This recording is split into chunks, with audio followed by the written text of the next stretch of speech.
श्री गणेशाय नमः। मार्गशीर्ष मास की संकष्टी चतुर्थी की व्रत कथा। एक बार पार्वती जी ने गणेश जी से पूछा कि अघन कृष्ण चतुर्थी संकटा कहलाती है।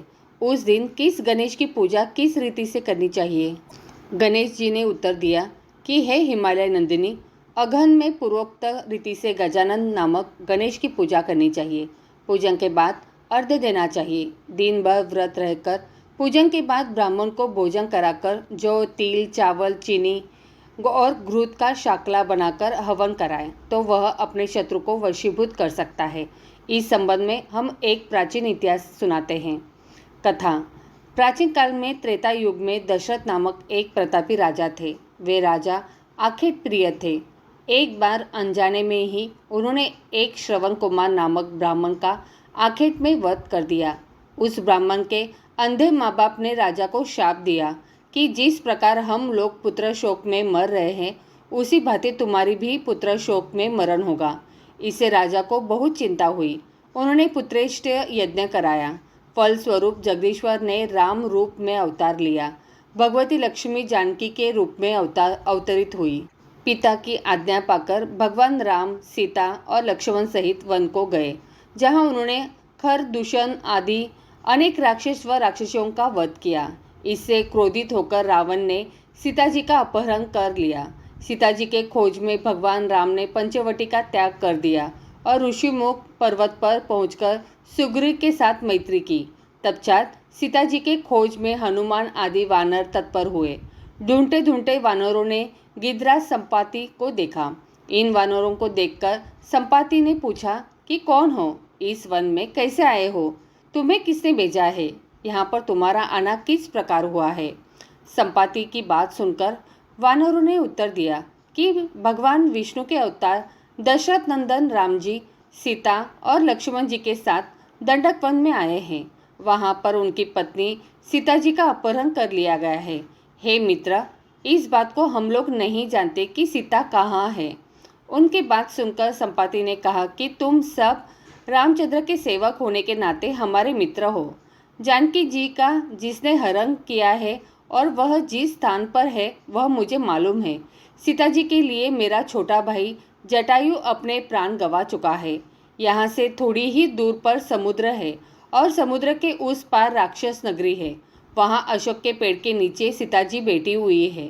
रावण द्वारा अपहृत सीता जी भी अभी भी मुझे दिखाई दे रही है। मैं आपसे सत्य कह रहा हूँ कि सभी वानरों में हनुमान जी अत्यंत पराक्रमशाली है, अतः उन्हें वहां जाना चाहिए। केवल हनुमान जी की ही अपने पराक्रम से समुद्र लांघ सकते हैं, अन्य कोई भी इस कार्य में समर्थ नहीं है।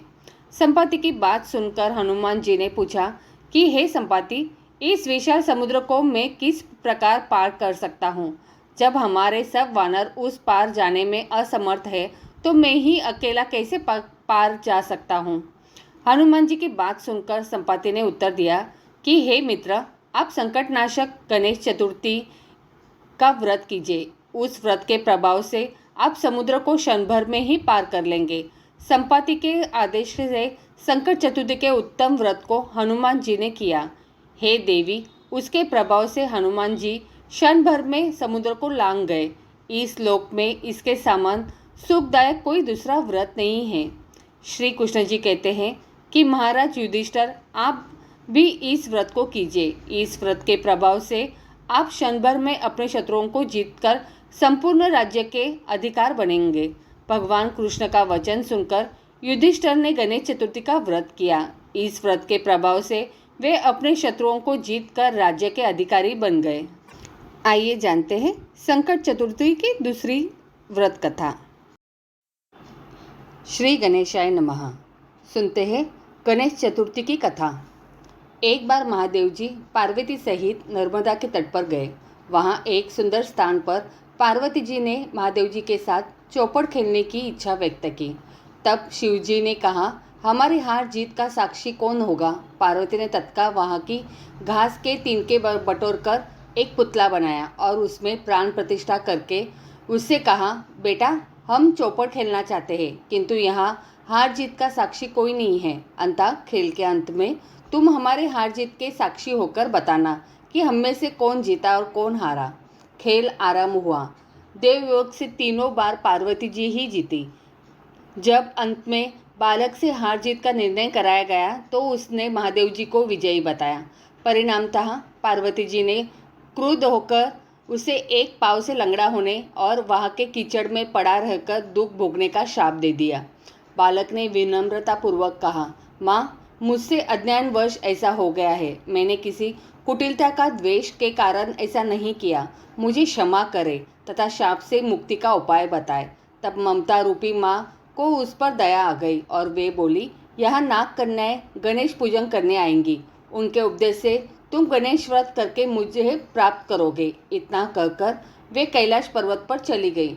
1 वर्ष बाद वहाँ श्रावण में नाग कन्याएं गणेश पूजन के लिए आई। नाग कन्याओं ने गणेश व्रत करके उस बालक को भी व्रत की विधि बताई। तत्पश्चात बालक ने 12 दिन तक श्री गणेश जी का व्रत किया। तब गणेश जी ने उसे दर्शन देकर कहा, मैं तुम्हारे व्रत में से प्रसन्न हूँ, मनोवंचित वर मांगो। बालक बोला, भगवान, मेरे पाँव में इतनी शक्ति दे दो कि मैं कैलाश पर्वत पर अपने माता पिता के पास पहुँच सकूँ और वे मुझ पर प्रसन्न हो जाए। गणेश जी बोले, तथास्तु कहकर अंतर्ध्यान हो गए। बालक भगवान शिव के चरणों में पहुँच गया। शिव जी ने उससे वहाँ तक पहुँचने के साधन के बारे में पूछा। तब बालक ने सारी कथा शिव जी को सुना दी। उधर उसी दिन से अप्रसन्न होकर पार्वती शिव जी से विमुख हो गई थी।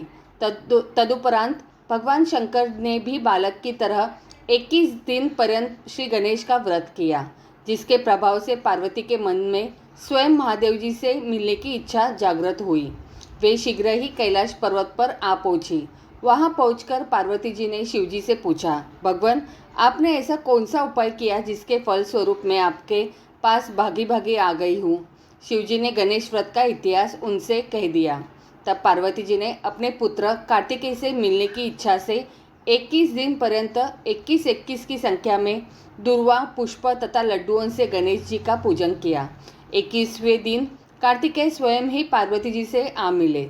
उन्होंने भी माँ के मुख से इस व्रत का महात्म्य सुनकर व्रत किया। कार्तिकेय ने यही व्रत विश्वामित्र जी को बताया। विश्वामित्र जी ने व्रत करके गणेश जी से जन्म से मुक्त होकर ब्रह्म ऋषि होने का वर मांगा। गणेश जी ने उनकी मनोकामना पूर्ण की। ऐसे ही श्री गणेश जी जो सबकी मनोकामनाएं पूर्ण करते हैं। आइए सुनते हैं दूसरी कथा। एक बार महादेव जी स्नान करने के लिए भोगावती गए। उनके जाने के पश्चात पार्वती ने अपने तन के मेल से एक पुतला बनाया और उसका नाम गणेश रखा। पार्वती ने उससे कहा, हे पुत्र, तुम एक मुग्दल लेकर द्वार पर बैठ जाओ। मैं भीतर जाकर स्नान कर रही हूँ। जब तक मैं स्नान न कर लूँ तब तक तुम किसी भी पुरुष को भीतर मत आने देना। भोगावती में स्नान करने के बाद जब भगवान शिव जी आए तो गणेश जी ने उन्हें द्वार पर रोक लिया। इसे शिव जी ने अपना अपमान समझा और क्रोधित होकर उनका सिर धड़ से अलग करके भीतर चले गए। पार्वती ने उन्हें नाराज देखकर समझा कि भोजन में विलंब होने के कारण महादेव जी नाराज है, इसलिए उन्होंने तत्काल 2 थालियों में भोजन परोसकर शिव जी को बुलाया। तब दूसरा थाल देखकर तनिक आश्चर्यचकित होकर शिव जी ने पूछा, यह दूसरा थाल किसके लिए है? पार्वती जी बोली, पुत्र गणेश के लिए है, जो बाहर द्वार पर पहरा दे रहा है। यह सुनकर शिव जी और अधिक आश्चर्यचकित हुए। तुम्हारा पुत्र पहरा दे रहा है? हाँ नाथ, क्या आपने उसे देखा नहीं? देखा तो था, किंतु मैंने तो अपने रोके जाने पर उसे कोई उदंड बालक समझकर उसका सिर काट दिया। यह सुनकर पार्वती जी बहुत दुखी हुई। वे विलाप करने लगी। तब पार्वती जी को प्रसन्न करने के लिए भगवान शिव ने एक हाथी के बच्चे का सिर काटकर बालक के धड़ से जोड़ दिया। पार्वती जी ने इस प्रकार पुत्र गणेश को पाकर बहुत प्रसन्न हुई। उन्होंने पति तथा पुत्र को प्रीतिपूर्वक भोजन कराकर बाद में स्वयं भोजन किया।